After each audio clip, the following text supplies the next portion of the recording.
जय भीम। एक समय की बात, बाबा साहेब की उम्र बहुत कम थी, वो बहुत छोटे थे और रोज की तरह अपने विद्यालय जाया करते थे। एक दिन विद्यालय गए, उन्होंने पढ़ाई करी और जब लंच हुआ, खाने खाने का वक्त हुआ,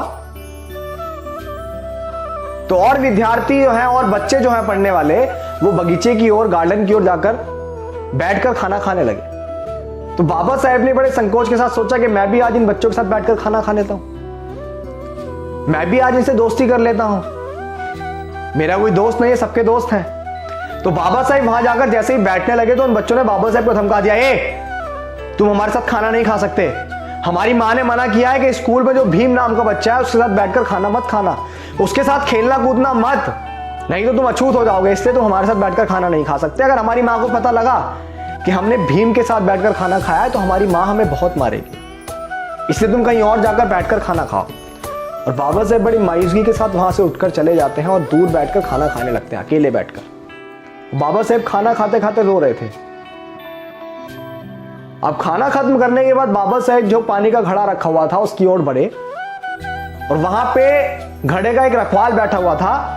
तो जैसे ही बाबा साहेब पानी पीने के लिए उसके नजदीक पहुंचे, उसने बाबा साहेब को डांट दिया, तू इसमें से पानी नहीं पी सकता, अपने घर से पानी लाया कर।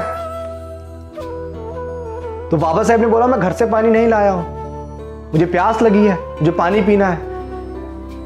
तो उसने बोला, चल ऐसे ओक बना, मैं पिलाऊंगा तुझे पानी।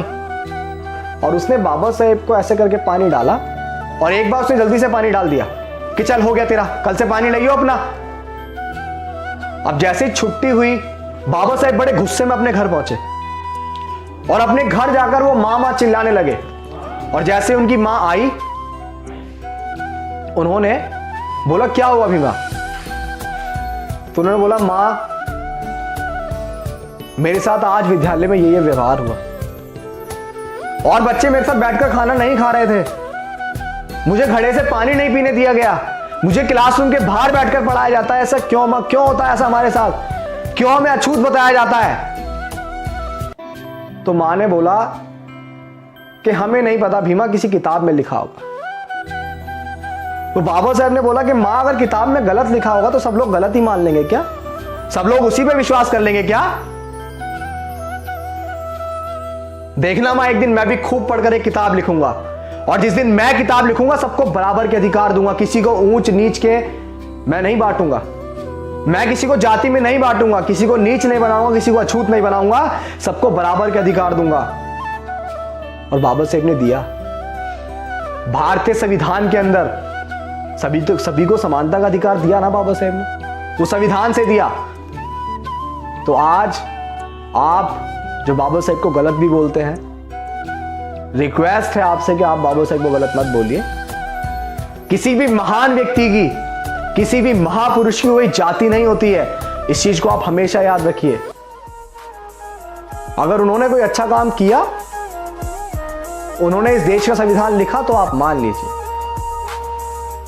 ये मत देखिए कि वो एक अछूत थे या नीची जाति से थे, वो तो आप लोगों ने ही बनाई भाई। हम लोगों ने तो जातियां नहीं बनाई, हम तो इसको खत्म करने की लड़ाई लड़ रहे हैं। हम तो चाहते हैं कि इस देश से जातियां खत्म हो, जिसकी वजह से हमारा देश जो सोने की चिड़िया था आज वो बटा हुआ है।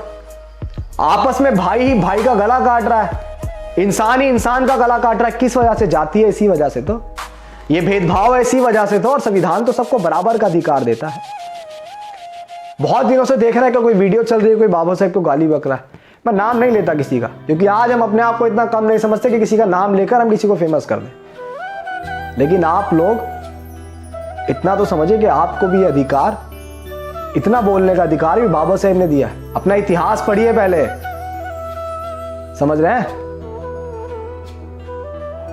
सभी से कहना चाहूंगा, बहुजनों से, कि आज आपके पास समय है बाबा साहेब को जानकर, उनको समझकर इस मूवमेंट का हिस्सा बनने का और भारतीय संविधान को पूर्ण रूप से लागू करने।